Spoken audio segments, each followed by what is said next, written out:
All right. I guess we're live. We'll find out in a second. So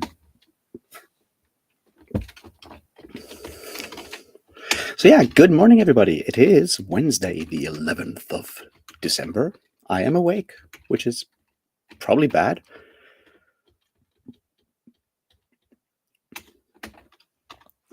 All right. I hope you can hear me. I can hear myself, which is already good. And yeah, let's do the thing that we always do at this point in time, or at least sometimes do. And that is, of course, hanging out a bit, drinking some tea, talking about whatever comes up, and trying to get shit done, by which I mean, doing general administrative chores in the first sprint and then trying to actually write something in the second sprint.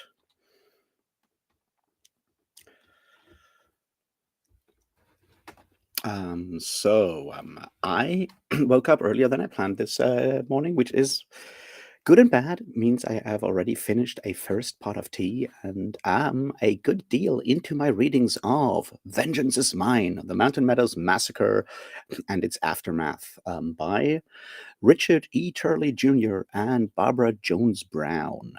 It's the final one I'm going to read on the Mountain Meadows Massacre.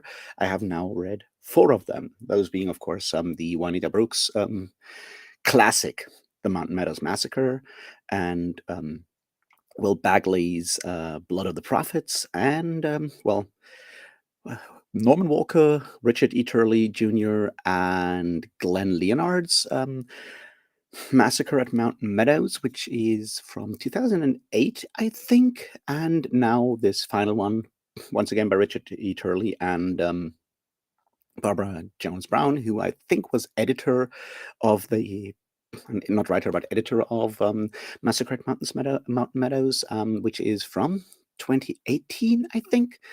I feel that covers all the research I feel I need for that one specific part of the Mormonism video. I mean, it probably is already more than is actually needed, because of course it also shows up in other books, in stuff like Hey Britain. It also shows up in American Zion by Benjamin Park, which is a general history of Mormonism, and it obviously shows up in the biography Brigham Young, Frontier Prophet, which I've also read for this project of mine, which I guess I have now reached something like 20 books read for in research. I feel that's enough for a YouTube video. It probably puts me way ahead of most potential critics, even if they may be believing LDS members, because I doubt that many people voluntarily read that much stuff on their own church history. And that's like the one thing that I always wrestle with a lot of these longer videos is like, what level of research do I need to do for a YouTube video? Obviously, technically none, right? That's like the good thing, right? So you can just do whatever you want on YouTube. And what with my channel and my specific audience, I don't think anyone, or like very few people who could potentially, make accusations of false claims or lack of research or whatever would ever watch my stuff. That's like, I guess, the benefit of being not very popular, not having that many views, is that very few people will watch my video on anti-Semitism or the video on Arthurian literature and go like, well, you did cite this wrong. Also, you did not actually point out this specific thing, because no one's going to watch this. And so I need to overcome this need to over-prepare, I guess. On the other hand, this is a video on Mormonism, and I suspect that one will, that could potentially get more views, because Mormonism as a religion is certainly a bit of a hot topic on YouTube. There's a lot of both, ex-Mormons and pro-Mormons and just general anti-Mormons and all kinds of other stuff going on YouTube around that subject. So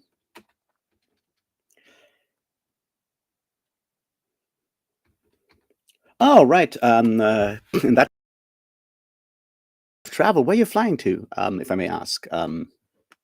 But yeah, have a good night in that case, and have a safe flight tomorrow. Flying is not always that much fun, or at least like flying, I don't mind, but airports is something I really hate. Um, but yeah, so I'm definitely trying to be prepared for the Mormonism video, to have like my sources somewhat figured out. There've recently been, some sort of like more educational YouTube, and I've seen people criticizing them for not using enough sources, or distorting stuff, being too nice and so forth. So I feel the pressure to get my stuff as well sourced as possible. I mean, technically, I'm not an official historian. I mean, I started studying history, and then I kind of stopped doing stuff for mental health reasons. But I feel the responsibility to do this right, or as right as I can, right? Because certainly somewhat limited compared to if I would actually have to hand this in as a paper at university. But then, how can I say this? Academia is also one of those fields, especially if you're like an undergrad or a student. There is a chance, or not necessarily in academia, trying to do a PhD, all of that stuff.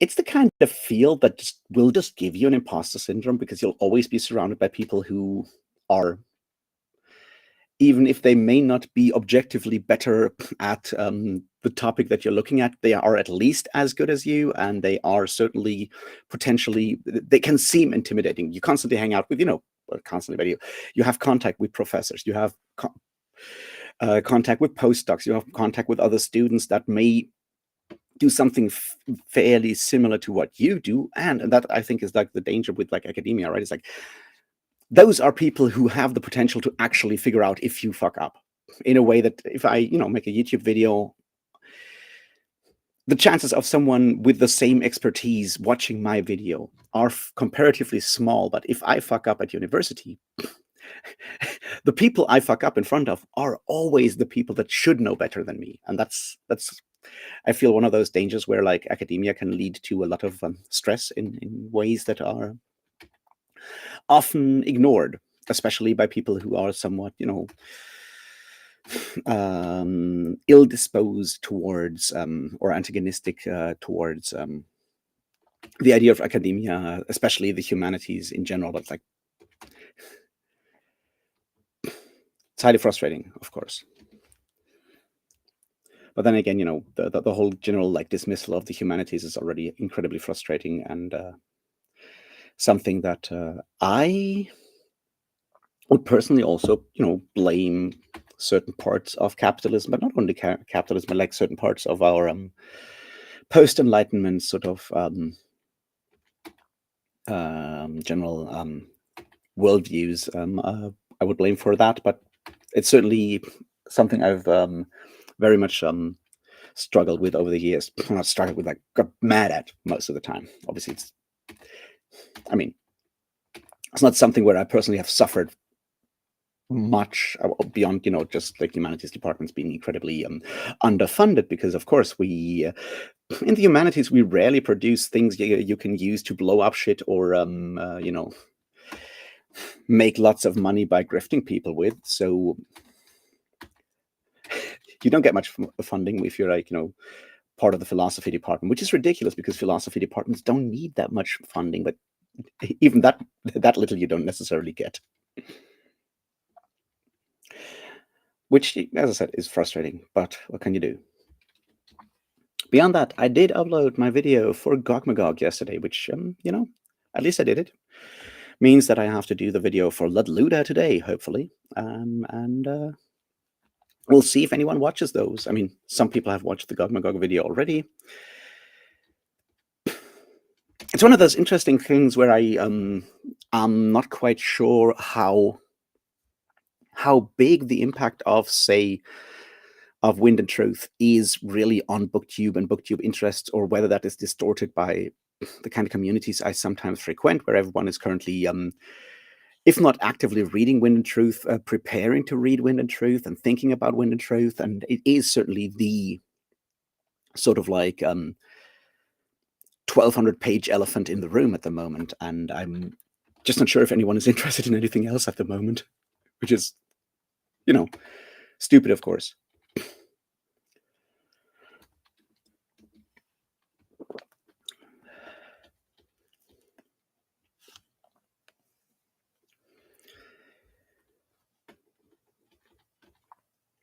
So yeah, I'm gonna do the usual stuff, check emails, do the other stuff in the first sprint, and then I'm gonna try to continue writing something. Today, I don't have any excuses for not doing so, which is good, I guess. After all, I would like to really end and like come to like a meaningful end for that first sort of chapter thing. Because then I can, send it out to some people, get feedback on it, and then maybe make like a first video on like what I've learned from trying to write a chapter for a novel, including some of the feedback stuff into like a video. That would be, I feel, that would be like an interesting package to have that first sort of block tied up into some sort of video. I know people usually call those kind of videos vlogs, but then that would mean I have to film individual bits, and then ideally have some cool transitions in between and shit like that. And I obviously never filmed B-roll or anything of the sort, so I'll just have like a reflections on trying to write a chapter kind of video. I'll try to figure out how to do that once the chapter is written,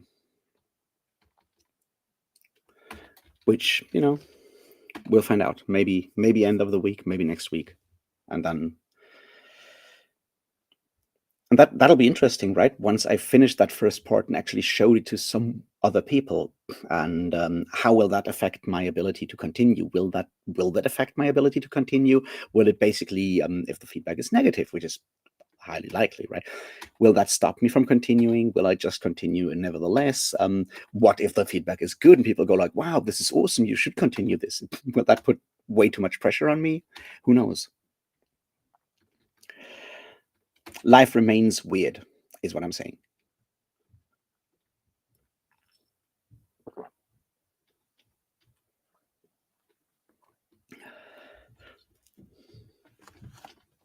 So, with all of that out of the way, let's do the sprinting thing and let's try to be productive for a while. I'll be back at the top of the hour, which will be 9 a.m. for me, and probably something else for all of you, in case someone is even still watching. All right, let's try to be productive for a moment.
And I am back.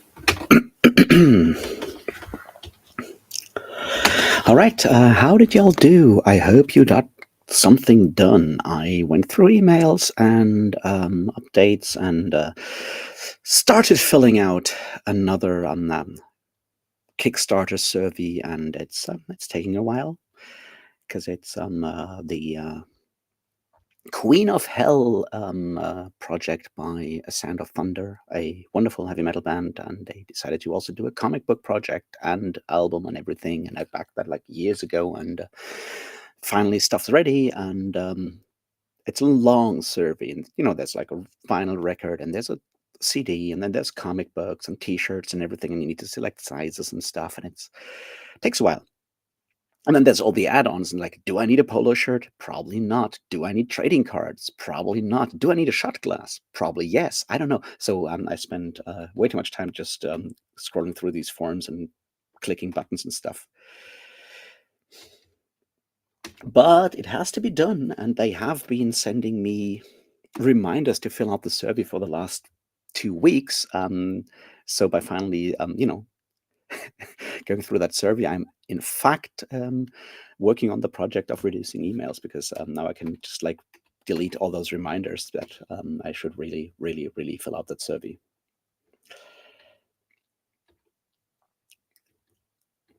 We'll see, but I'm very excited to actually finally get, all of the music and get all of that stuff. So we'll see how that goes. Beyond that, yeah, I guess I have no other option but to actually finally get around to doing more writing and stuff.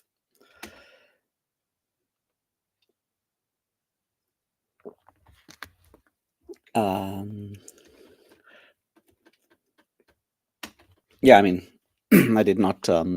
I also looked at comments and stuff, but there was only one comment for the Gog Magog video, and not much else to be done. Both the Gog Magog video and the weekly update have not exactly, exploded in popularity, and it's one of those funny things where you do like where you upload a video, and it's very much like playing a slot machine, and you have no idea what will happen. It's like, will this one get a lot of views? Maybe. Will this one also, get a lot of comments? Who knows? Will this one get like likes? Who knows? And the Gog Magog one, for example, I mean, yeah, I put it up like very late last night, so not exactly that much time yet, but it had like 14, 15 views and no likes. And I'm like, oh God, something went wrong. But then again, it could also just be YouTube, because the YouTube app is not exactly, or YouTube is not exactly consistent when it comes to actually counting stuff, and suddenly numbers go up or down. And it's one of those funny things. If you check like the YouTube app, it tells you like a video has 20 views, and then you go on the website and click on the actual video, and suddenly it has only like 18 views, or maybe it has 22 views, and you're like, well, what's going on there?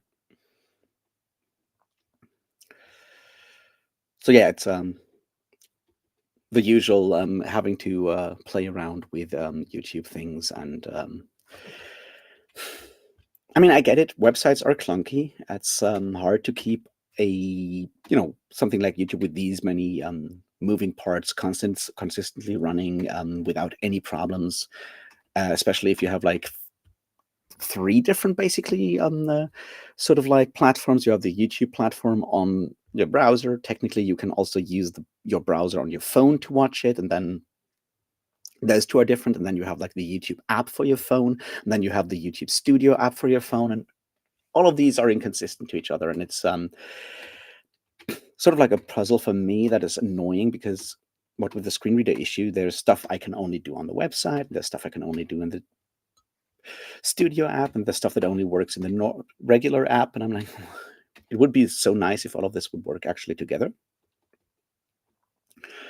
But not much you can do about that, right? And that I feel is like one of those issues that I've spoken about this before, right? It's one of those things that can be incredibly frustrating if you are, reliant on sort of, accessibility and stuff like that. It's these small annoying details that just pile up, and suddenly it's too much. But yeah.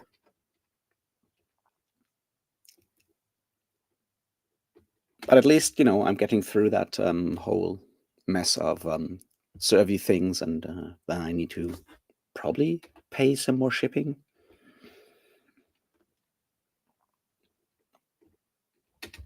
And then hopefully I'll get some new vinyl records and CDs sometime next year, I guess.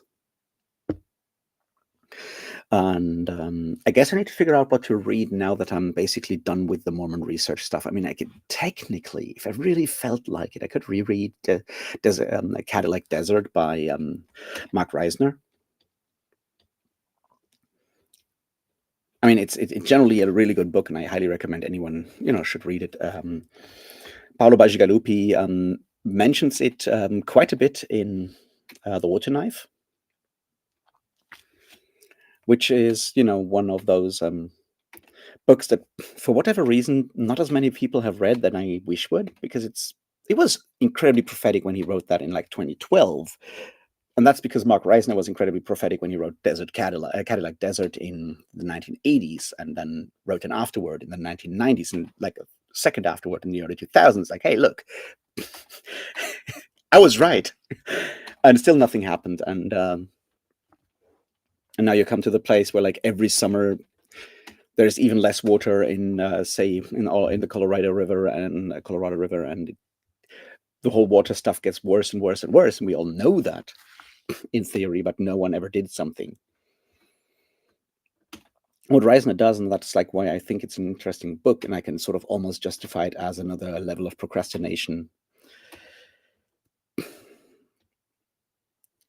is that in part he does tie the sort of like the water management in the American Southwest to ideas of obviously manifest destiny, and sometimes a specific Mormon approach to that in places like Utah, where suddenly you do forms of agriculture that are not necessarily the form of agriculture you should do in that specific sort of like area with that specific climate and that specific ground and everything. But because of the idea of manifest destiny, and the idea of this of building Zion in this case there, and all of that stuff, people ignored sort of like the natural, like the natural situation, and what would be possible and what would be sustainable in that area. And obviously there is also the idea that the not the idea, but the point that people doing irrigation and doing agriculture and whatnot in the mid 19th century don't necessarily have all the tools of meteorology and climate science and general, even agricultural science, to understand that treating the country the way they did at the time would have like problems down the road. There is that understanding, I guess. But that was like 150 years, almost 200 years ago. We could argue that at this point we might want to think about how to change things there. But if you go and look at like agriculture in places like California and whatnot, seems we don't. Which it's kind of what we'll have to live with these days, I guess. Which I think is like the most frustrating thing about sort of a lot of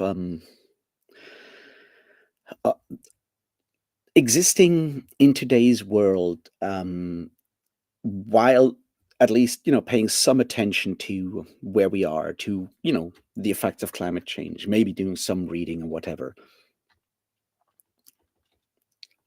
It gives you like more reasons to be frustrated, because it gives you even more elements where you feel completely completely powerless and unable to do anything about it. And gives you that idea that the people that could potentially have an impact and actually change things, the politicians, certain CEOs and so forth of big corporations, so forth, who must know. And obviously there's always the whole like oil situation, right? When you have like ExxonMobil and so forth, ExxonMobil, like Exxon, and all of these big corporations going like, well, we kind of knew that climate is fucked, but we just like didn't do anything about it because profits and whatnot. And it's like, yeah, right. It's kind of fucked. and seeing sort of like people who know who should know better and who do know better ignore that, I think is like where a lot of the frustration kind of comes from. It's that like it makes you feel powerless, and like, but also I think it goes beyond feeling powerless. It makes you feel like um, other people are willfully sort of like sacrificing our our lives, our happiness, our existence in a lot of ways for something. And obviously then you need to sort of make that final step and go like, well, yes, there are individual billionaires and so forth who do have a lot of power, and someone like Elon Musk is certainly working on that. But even a lot of people being part of the boards of different large corporations that have an outsized impact on climate, on other parts of our economy, even those people are very much replaceable, because capitalism is a system. It's not necessarily just a yeah, it's a system, and even those people are replaceable, which is one of those situations where I feel like the form of cyberpunk that people like William Gibson kind of write sort of works really well, where you can see exactly that. It's like, yes, those corporations are basically the thing that is running the world now, and corporations use humans as tools, and even the ones that are sort of like at the top level of execution, top executive levels, basically, even those people are replaceable if they don't actually do the things that the system requires. And that is one of those really frustrating situations where I always wish I knew what to do beyond, calling for a revolution. But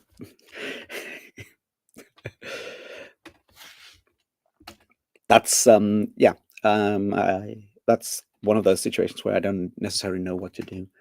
I highly recommend reading Nancy Fraser's Cannibal Capitalism on that subject as well. It's a shorter book. It's a very readable book compared to, your Marx or whatever.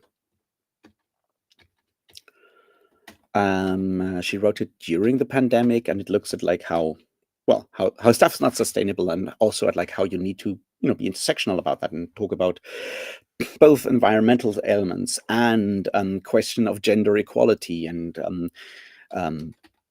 questions of anti-racism, how you need to combine anti-racism and environmentalism and feminism and post-colonialism and anti-imperialism, how you need to combine all of these elements to actually move forward, because intersectionality is kind of a big deal, as you may or may not know. All right, with all of that said, and me basically being alone here, I guess what I'll do is I'll go into the next sprints, and I'll see maybe someone in 45 minutes. How about that?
And I am back.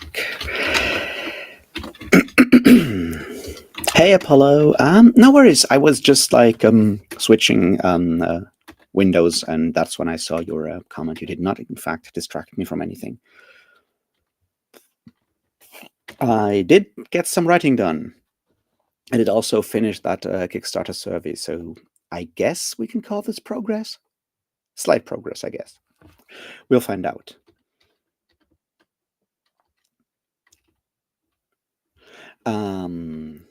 All right. I'll try to maybe if we finish the sprints today quickly. I mean, I did not get sidetracked this much, so we're very much in time. I could maybe catch one bus earlier, and that would maybe allow me more time later on when I come home late, earlier, and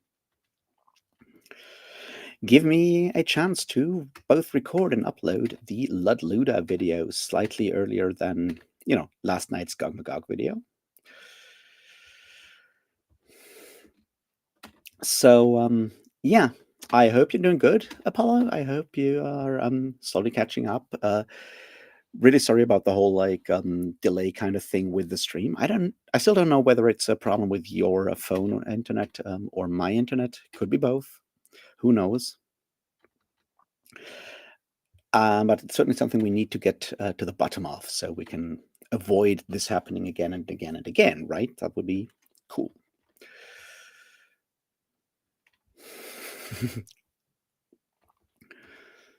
No, it's totally fine if you write while I'm sprinting. Usually I just read it when I come back, but in this case I was just accidentally scrolling through because I closed the survey window thing for the Kickstarter thing, and then the chat popped up immediately, and I'm like, okay, whatever.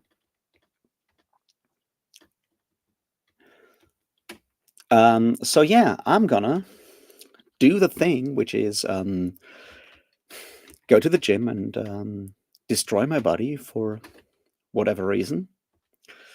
I may even, finish. Well, not finish, but at least get closer to vengeance. At the end of Vengeance is Mine, which means that I am finally done with all the moment stuff I can even closely argue I should read, which, something, I guess. So yeah, thanks for hanging out, and I'll see you guys tomorrow at the same time, I guess. And we'll see how things go then. And have a great day. Have a productive day. I hope you get shit done. I hope I get shit done.